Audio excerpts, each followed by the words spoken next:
Salut à tous, aujourd'hui on se retrouve pour une nouvelle vidéo que vous m'avez beaucoup demandé, que ce soit sur YouTube ou Instagram, tout savoir sur comment obtenir une accréditation en sport automobile. Donc dans cette vidéo, je vais vous expliquer de A à Z comment obtenir ce genre d'accréditation pour différents championnats, que ce soit du coup moto, auto, rallye, peu importe, tous les championnats que vous voulez faire dans le sport automobile, cette vidéo est faite pour vous. Du coup, avant de commencer les démarches pour les accréditations, on va voir ensemble la première étape et selon moi la plus importante, construire un bon portfolio.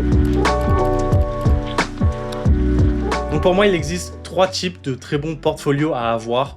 Du coup, le premier va être un site internet, un Instagram pour le deuxième et le troisième, un PDF, du coup, pour vous montrer votre travail. Ces trois options vont être votre vitrine, montrer votre travail aux organisateurs, à vos futurs clients, à peu importe, à toutes les personnes que vous voulez avec qui travailler. Et du coup, cette vidéo, c'est comment obtenir des accréditations en sport automobile. Mais du coup, si vous n'avez jamais fait de sport automobile, vous vous posez la question par où commencer. Du coup, cette vidéo est aussi faite pour vous. Du coup, dans ce portfolio qu'on va vouloir envoyer à un organisateur pour le convaincre de nous prendre pour telle ou telle course, il va être important de montrer votre travail. Du coup, si vous n'avez jamais fait de sport automobile, il va être important de montrer ce que vous savez faire au moins en sport. Moi, par exemple, j'ai commencé avec du football, du handball, et j'ai fait un peu tous les sports qui s'ouvraient à moi, qui n'étaient pas très loin de chez moi pour faire de l'expérience. Mais en sport automobile aussi, ce qui est très sympa, c'est que vous pouvez prendre votre caméra sur les circuits. Du coup, peu importe le championnat qui se trouve à côté de chez vous, du coup, ce soit une course de Formule 1, de WEC ou encore une course de karting, vous allez pouvoir prendre votre caméra, du coup, dans les gradins, au niveau de l'herbe, quand vous avez un ticket général admission, vous pouvez vous balader tout autour du circuit, vous allez pouvoir prendre votre caméra, comme je l'ai fait moi pour ma première expérience de sport automobile au Grand Prix de France en 2019 pour la F1. J'avais pris ma caméra toute la journée et je m'étais dit ok, qu'est-ce que ça va donner, ça va être plutôt cool d'essayer et savoir si j'aime la photo de sport automobile. Et comme vous pouvez le deviner, si je vous fais cette vidéo, c'est que je suis tombé amoureux du sport automobile lors de cette première journée. Du coup voilà, ça va être la base pour construire votre portfolio, montrer ce que vous avez fait en sport automobile, en sport ou portrait, peu importe, voilà. Ça va montrer un petit peu de tout, mais principalement du sport ou du sport auto de préférence. Du coup, quand on pense portfolio, la première chose à laquelle je pensais avant et à laquelle vous pensez probablement, c'est la création d'un site internet. Un site internet, c'est super cool. Vous allez pouvoir avoir plusieurs pages pour vous montrer les différents types de photos que vous faites, que ce soit portrait, football, handball, peu importe, sport automobile. Et aussi avoir une page de présentation pour vous parler un petit peu de vous, vos ambitions, votre parcours scolaire, etc. Du coup, il y a quand même un inconvénient à avoir un site internet, c'est que de nos jours, de moins en moins de personnes prennent le temps d'aller sur un site internet pour regarder un portfolio.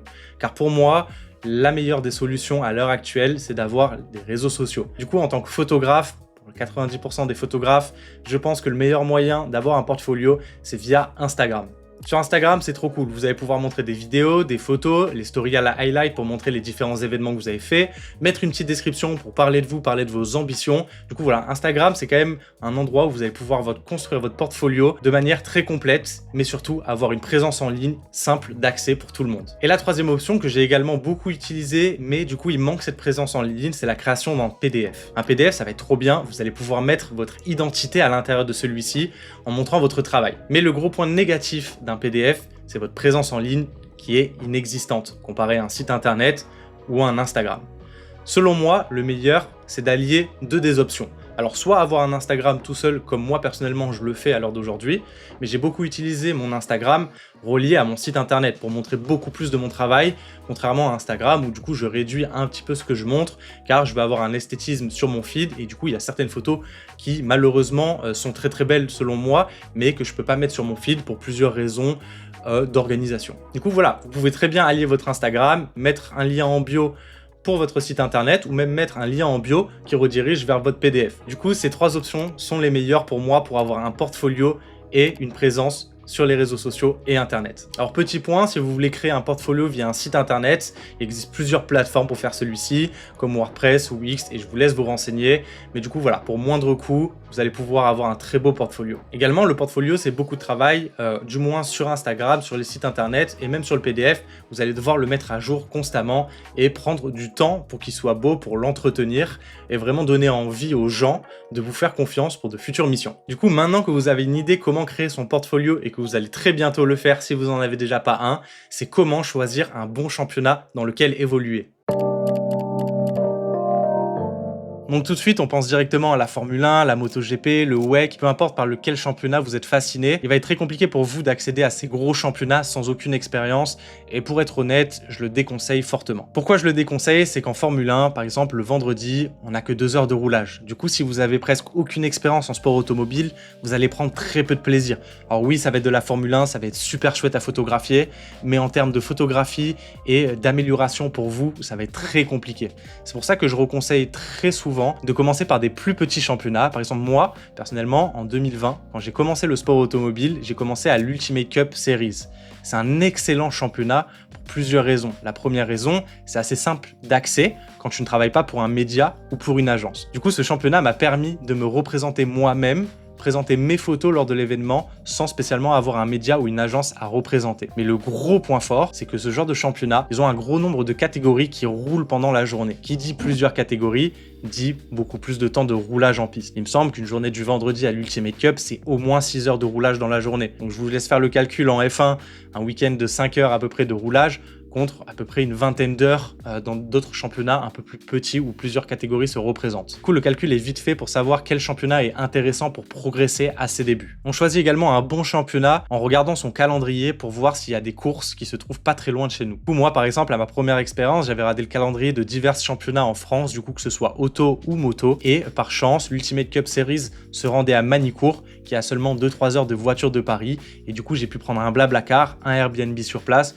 du coup, pour vraiment limiter les frais dans cette première expérience et vivre quand même une expérience super chouette à moindre coût. En plus d'autres championnats comme celui que je viens de vous parler, vous pouvez également faire du karting. Le karting, ça va être super sympa. On a tous une piste de karting proche de chez soi. Du coup, que ce soit un karting où il y a des courses de compétition ou pas, vous allez pouvoir emmener votre caméra, pouvoir prendre des photos et vous exercer dans un premier temps. Je pense aussi que le karting est super cool car la piste est beaucoup plus petite. Les karts, du coup, vont moins vite quand même que des voitures ou des motos. Du coup, c'est quand même super sympa pour se faire une première idée de comment fonctionne le sport automobile en piste. Du coup, vous venez de voir comment choisir son bon championnat. Selon moi, ne vous pressez pas à atteindre la Formule 1, la MotoGP ou d'autres grands championnats. D'une part, car il y a très peu de roulage, comme je vous l'ai dit, et que ça va pas être très cool pour s'améliorer. Mais aussi à vous préparer dans d'autres petits championnats où ça va beaucoup rouler. Personnellement, j'ai mis plus d'une vingtaine de courses avant d'arriver à un premier championnat européen. Mais au moins, quand je suis arrivé, je savais que j'étais prêt. Je savais comment fonctionnait un circuit, comment on prenait des photos des voitures ou des motos, les différents angles de vue qui marchaient. Il est donc super important de prendre son temps à construire son style et apprendre à photographier en bord de piste et monter les étapes petit à petit. Maintenant, l'étape que vous attendez tous depuis le début de cette vidéo, comment on fait cette demande d'accréditation? En réalité, maintenant, l'étape de l'accréditation, c'est la plus simple. Mais il y a une petite subtilité à savoir avant qu'on commence à postuler à ces fameux événements, c'est que dans 90% des cas, même plus, il vous faudra une assurance RC Pro. En gros, c'est une assurance à responsabilité civique. Si vous arrive n'importe quoi sur le circuit, vous allez pouvoir être couvert. Les organisateurs sont rassurés quand vous en avez une et ils en demandent une maintenant obligatoirement pour pouvoir participer à une de leurs courses. En général, ça coûte pas très cher. Je pense que vous pouvez en trouver pour une vingtaine d'euros sur Internet. À savoir, il me semble que pour avoir une RC Pro, vous devez avoir un statut de freelance. Du coup, voilà, je vous laisse regarder tout ça de votre côté.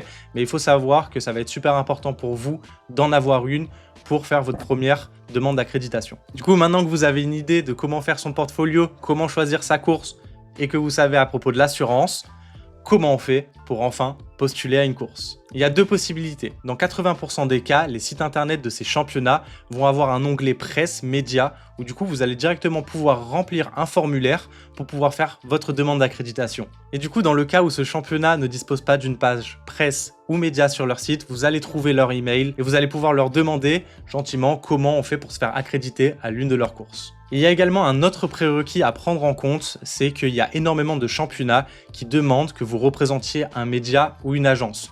Pour eux, c'est un peu une garantie que vos photos vont être postées quelque part. Après, il y a d'autres championnats.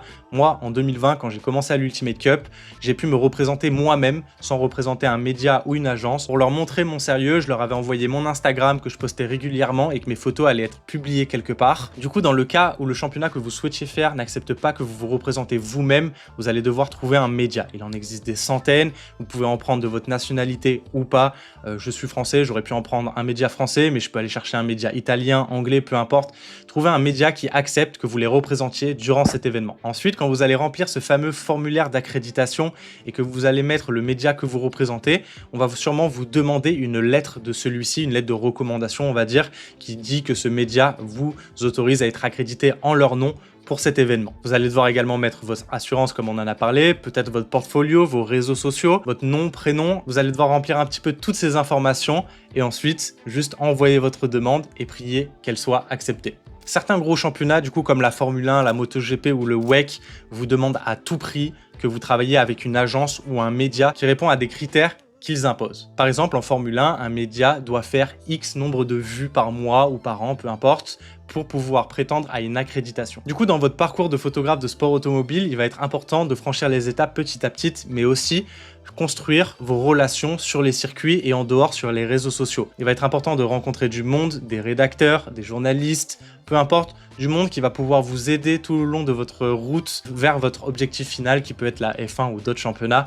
Et du coup, voilà, ça va être super important également de travailler sur le relationnel et surtout, il va pas falloir avoir peur d'envoyer des mails à certains médias, aux agences pour pouvoir travailler avec eux. Malheureusement, dans un premier temps, vous allez probablement devoir sortir de l'argent pour participer à ces courses.